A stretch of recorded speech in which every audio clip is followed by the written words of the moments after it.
What's up, movie fans?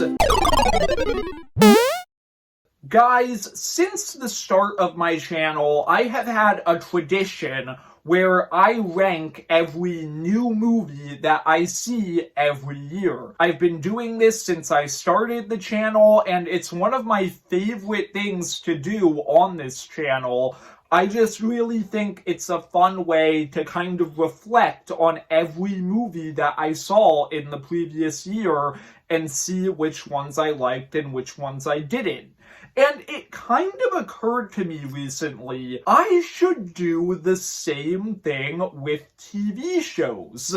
It just makes sense because I watch a lot of TV shows every year and I never really get the chance to talk about most of them on this channel. So why not do the same exact thing that I have been doing with movies all this time for TV shows? So that's what I'm doing today. I'm starting a new movie fan tradition. Today I am ranking all 26 TV show seasons that I watched in 2024. Just a quick little disclaimer, I did decide to include TV show seasons that ended in January of 2025 as long as they started in 2024. I just don't think it's very fair to keep those shows off the list, especially since they finished before I filmed this video. However, if a show ends past January, like far into 2025,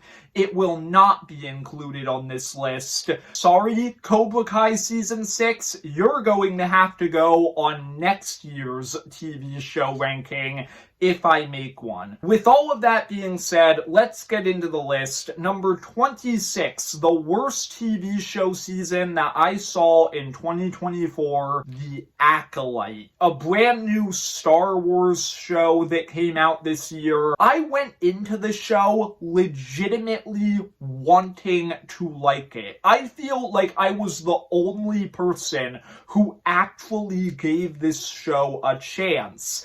And then it just completely and utterly disappointed me. This is a show that tries to break down and dissect Star Wars as a franchise, but it's a show that was clearly written by people who do not understand Star Wars. This show tries to make the argument that the Sith are actually victims of the Jedi, and that the Jedi have been the corrupt villains of the franchise this whole time. As somebody who has been a Star Wars fan my entire life, that is absurd. I cannot believe that Disney would make a show that even argues that. Not only is that an absurd statement within the context of the franchise, that's an absurd statement within the context of this show, since all of the Sith that you meet in this show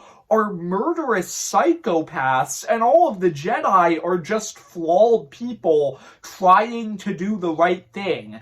And so as a result, I found this to be such a weird show where the ending is super dark and depressing, but the show tries to pass it off as a happy ending. Like, I don't know what they were going for with this show, so this is easily my least favorite show that I watched in 2024. Number 25, Umbrella Academy Season 4. Possibly the most disappointing piece of media that I watched in 2024.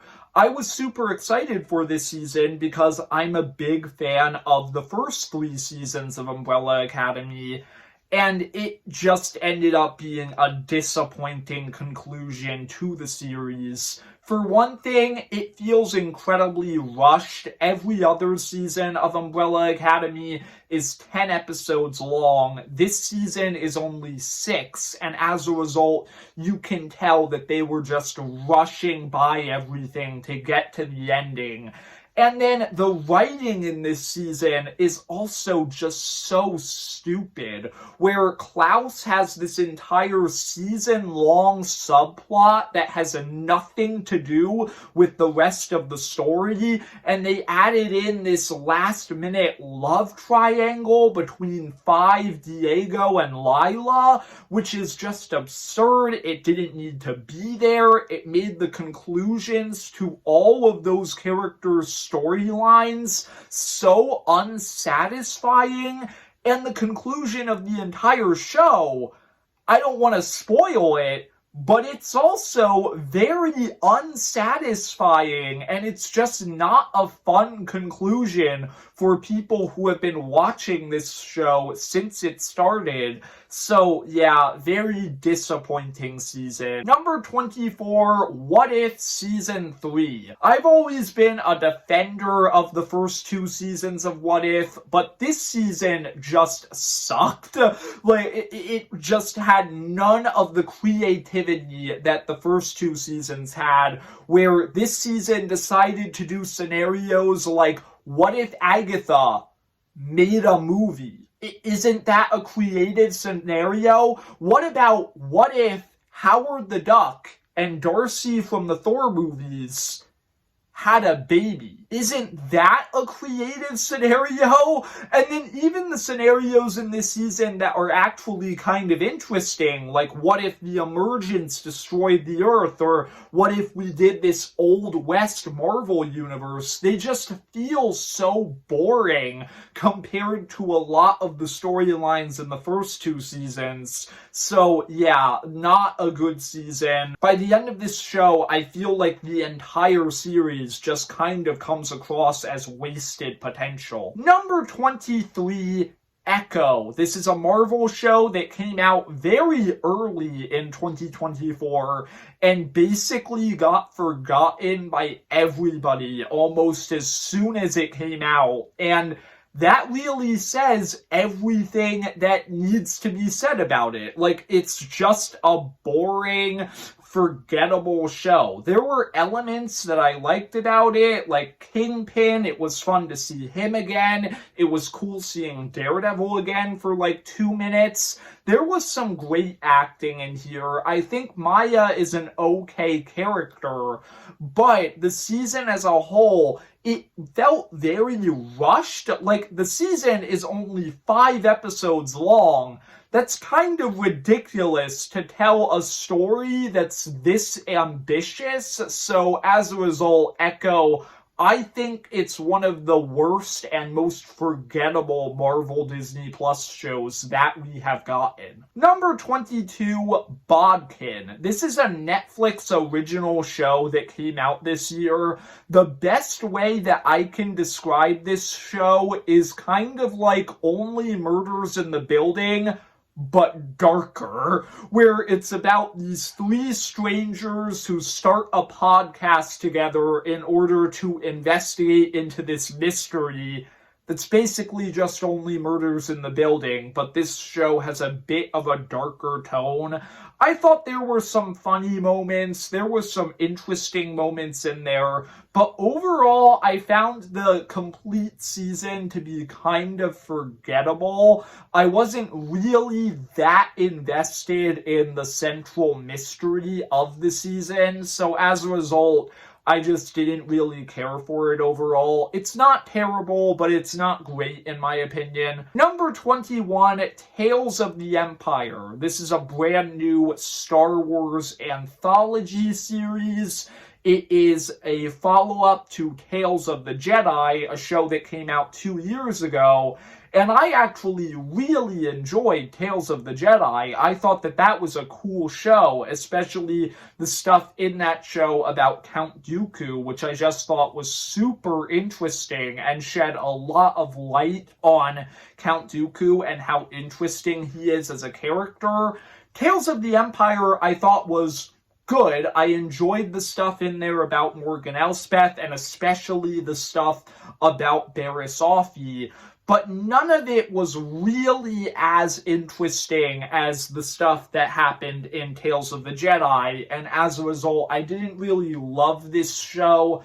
Not bad. I enjoyed it. I hope that Star Wars does more of these Tales shows, but still definitely not one of my favorites of the year. Number 20, The Bear Season 3. This is another show that I actually found to be incredibly disappointing this year because I am a big fan of the first two seasons of The Bear, especially season 2, which was one of my favorite seasons of television from last year. But season 3, I thought was kind of boring, honestly. There were some things that I really liked about it, like the episode where Carmi's sister has her baby, and the only person who can be there for her at the time is her mother, played by Jamie Lee Curtis. I thought that was a fantastic episode. I liked the finale where Carmi confronts the man who kind of ruined his life, played by Jeff Winger himself, Joel McHale, and the guy just doesn't care at all. Like, that was a super emotional moment in the show. I liked that. But the season overall, I felt like it relied way too heavily on gimmick episodes, where you have episodes that are entirely flashbacks, an episode that is just one long conversation. And I also felt like the story of this season, it didn't really build anywhere natural like the first two seasons did, and it kind of just abruptly ended with a lot of plot lines just not getting proper conclusions. So yeah, I'm hoping that season 4 is better, but I was kind of disappointed by season 3. Number 19, Batman Caped Crusader. This is a brand new animated Batman show, and I watched this show and I thought that it was a cool but kind of standard adaptation of Batman. I've watched a lot of Batman media, from movies, animated movies, TV shows. I've seen a lot of Batman stuff. And so watching this show, I was kind of like, okay, this is a cool kind of standard version of Batman, but it doesn't really do anything new with him. It's just another animated Batman show. Really, the one thing that I thought was kind of cool about this show is the fact that it uses less conventional, less well-known villains, and even when it does use common villains who have been in a lot of Batman media, it kind of puts different spins on their characters. Like, you get Harley Quinn in here, but without the Joker. You get a gender-swapped Penguin. Clayface, it's a very different version of the character from, like, the golden age of comics. I thought that stuff was cool. It made it feel a little bit unique, but still not one of my favorite Batman adaptations, not one of my favorite shows of 2024. Number 18, Resident Alien Season 3. This is a show that I started watching in 2024, and if you have never watched Resident Alien, which I imagine is a lot of people because I don't think this show is that popular, you should watch it. It's a very, very funny show about an alien shapeshifter trying to blend in with human society in order to destroy the Earth. It is a really funny, really entertaining show. I loved Alan Tudyk's performance. I would highly recommend it.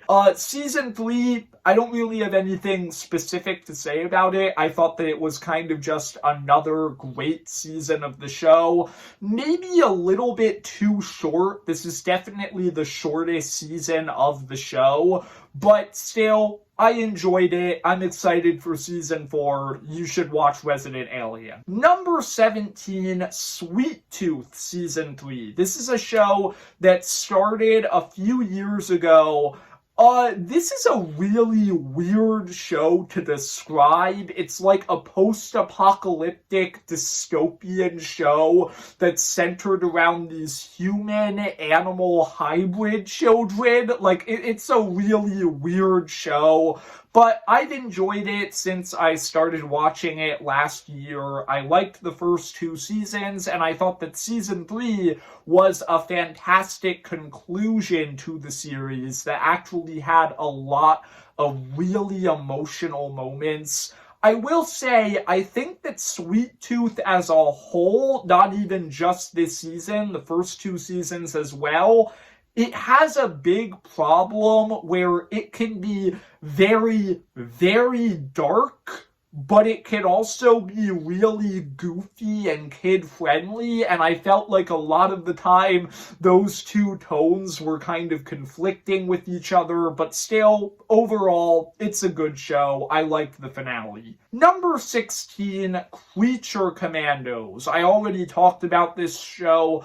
a few weeks ago. It's a brand new James Gunn superhero show. It is the first installment in his new DC universe, and I thought that this was yet another really fun James Gunn project where it has his same sense of humor, the same story that he always tells about a group of misfits coming together and forming a team to save the world. It's probably his most violent and gory project to date. Like, this has all of the things that I liked about James Gunn. I will say, I think that James Gunn's formula has gotten a little bit repetitive at this point, which is something that I mentioned in my review. It's the main reason why this show isn't higher, but still, I enjoyed it for what it is. I think that it's another great James Gunn project, and I'm excited to see more from his new DCU. Number 15. A lot of people are probably going to be caught off guard by this one. Lego Star Wars Rebuild the Galaxy. This is a show that came out on Disney Plus,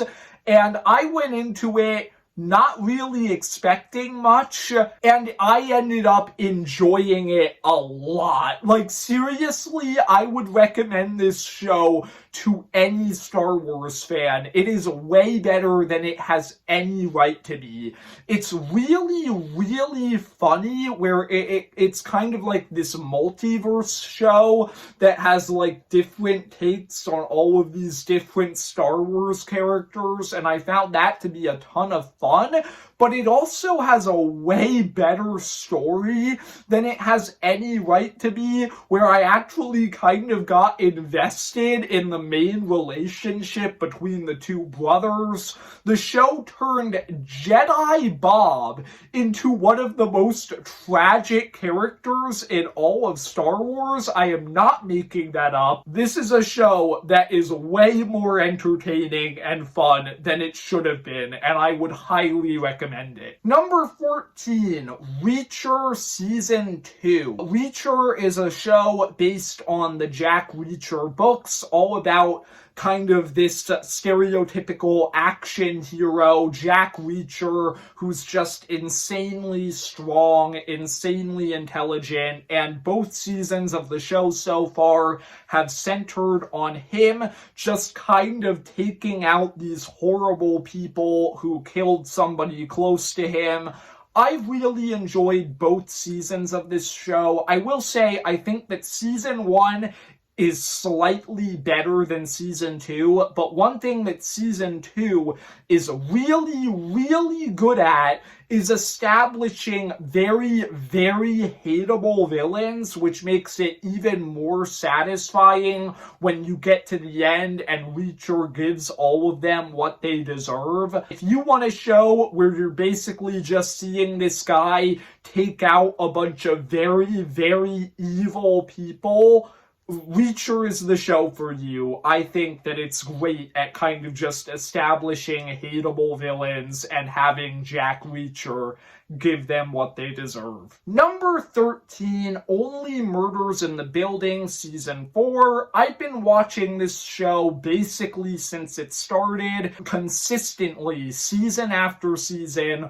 Only Murders in the Building has just managed to be a really, really fun show with this signature formula where these three over-the-top, incredibly weird people are just solving murders together. I think that it's super funny. It always manages to be super interesting, and I think that season 4 was actually a little bit more emotional than previous seasons because the victim of the murder this season is actually a character who we as the audience knew throughout the first 3 seasons of the show, and so her death is actually super compelling to the characters and the audience. So yeah, Only Murders in the Building, it's just been a great show for a very long time now. Number 12, Star Wars Skeleton Crew. This is another show that I've already talked about very recently. I thought that this show was a very pleasant surprise. It's definitely one of the best live-action Star Wars shows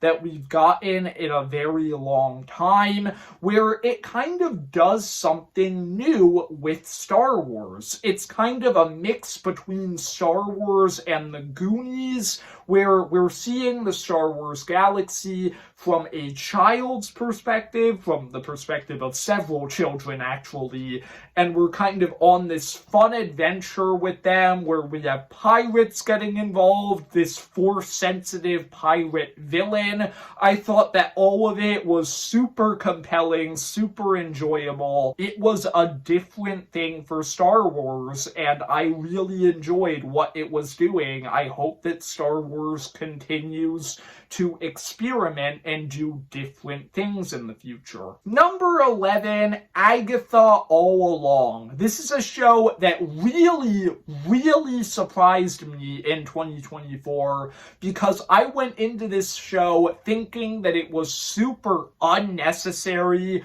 Why would you make an Agatha Harkness spin-off show? And then by the end of it, it's now one of my favorite MCU Disney Plus shows because it was just super enjoyable and different. This is a show that does something different in the MCU. It's not afraid to get really, really weird. It's not afraid to kill off characters. This show kills off a lot of its main characters, and it's also not afraid to have an actual villain as its protagonist, and I thought that all of that was super interesting and made it feel unique within the MCU. And then by the time you get to the end of it, the show had way more substance than I was expecting. The finale had some moments that almost made me cry. Like Agatha, it's a show that is way better than I was expecting, way better than it has any right to be. So yeah, one of my favorite MCU shows so far. Number 10, Squid Game Season 2. Believe it or not, I actually only just watched Squid Game Season 1 for the first time in 2024. I had never seen it despite all of the hype over the past few years, so I finally watched it. I thought it was really good and really, really sad. That show made me cry several times. And I thought that Season 2, while not quite as good as Season 1, is still a really, really good season of television that kind of switches things up a little bit from Season 1, where we're doing the Squid Game again, but this time Gi-hun goes into it knowing what to expect, and he's trying to convince everybody else to help him stop the games, and I thought that that switched up the dynamic just enough to make this season feel fresh, feel different. And then beyond that, I thought that the villain of this season, the front man, was super interesting. I liked all of the new characters. There were some moments that also got me emotional this season, and the cliffhanger ending was insane. I cannot wait for season 3. I cannot believe that they ended this season like that. Number 9, Abbott Elementary Season 3. I don't really have a lot to say about this one. Abbott Elementary is just a really fun sitcom that I have been watching basically since it started. And yeah, it's just a really funny show about a bunch of teachers trying to do what's best for the kids that they're teaching in a school that is just kind of falling apart. It's a ton of fun. I would highly recommend it. Season 3 was yet another great season. Season 4 has been coming out recently. I can't include it on this list because it hasn't finished yet, but it included a crossover with the show It's Always Sunny in Philadelphia, which I have never seen, but the crossover was really funny. Yeah, Abbott Elementary, it's a fun show. Number 8, A Man on the Inside. This is a show that I watched at like the last minute. My family just kind of started watching it one day. It's a show that stars Ted Danson, and it's centered around his character being recruited to be a spy in a retirement home to try and find out who has been stealing items from the residents. I thought that this show was really, really funny. Easily one of the funniest shows of 2024. I also thought that it had a pretty great story. I got invested in Ted Danson's character. There were some emotional elements in here. Yeah, A Man on the Inside, I highly recommend this one. It was a really fun surprise for me. Number 7, Star Wars The Bad Batch Season 3. Star Wars The Bad Batch is a show that I have been watching since it first started, and I've always really enjoyed it as kind of this sequel to Clone Wars that explores the direct aftermath of the Clone Wars, what happens to the clones themselves. I really liked the Bad Batch as characters since the show started, and I thought that Season 3 was the perfect conclusion to the show. It was epic, it was emotional, I loved the conclusions to every character's arc, especially the arcs of Crosshair and Omega. The ending was way more happy than I was expecting, but it was super satisfying. Yeah, if you want more thoughts on the season, just go watch the video I made with Grand Admiral Thrawn early in 2024 when this show ended. We definitely summarized everything there because that was a very long video. Yeah, The Bad Batch, it's a great show. I loved the finale. Number 6, The Chosen Season 4. Now, this is a show that I have been watching for years now, all about the life of Jesus and his disciples. And I have been meaning to recommend this show to people for a while now because it's legitimately one of my favorite shows from the last few years. I think that it is just a really compelling, emotional adaptation of the story of Jesus, probably the best adaptation that I've ever seen on screen, and I've just really enjoyed it. This season, I think, is my favorite season of the show so far because they're very much setting up that Jesus' death is approaching at some point in the next, 1 or 2 seasons, and so Jesus is kind of frantically trying to teach his disciples everything that he has left to teach them before he dies, and meanwhile his disciples are kind of struggling to understand everything that he's saying, and I think that kind of made this season more emotional, more compelling than any other season of this show so far. Yeah, I would highly recommend The Chosen to Christians and just people in general because it's just a really great show. Number 5, Silo Season 2. Now, for reference, if I had made a 2023 TV show ranking a year ago, Silo Season 1 would have been number 1 on that list. I loved the first season of Silo. I thought it was amazing. This is kind of a dystopian, post-apocalyptic mystery show all about in the future, humanity lives in this giant silo. It's not safe to go outside, except in the first few episodes, the main character, Juliet, starts to discover that it's possible the government of the silo might be lying to them about a bunch of stuff, and the mystery in season 1 was just so compelling. I binged like the entire season in the span of a couple of days with my family. I just couldn't stop watching. I loved it.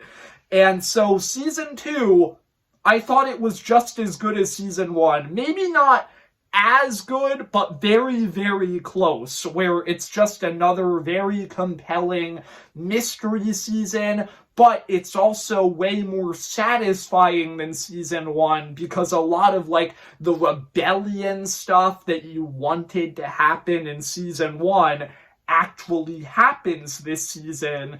And then they also introduced a lot of new characters who I thought were very compelling, especially the new character Solo. Just Silo Season 2, another great season. Cannot wait for Season 3. I'm very confused about what the ending of this season means for Season 3. And I just think that this is one of the best shows that we've gotten in the past few years. Number 4, Arcane Season 2. Arcane is another show that I started watching for the first time in 2024, and apparently I'm too late because the show ended with season 2. So that kind of sucks.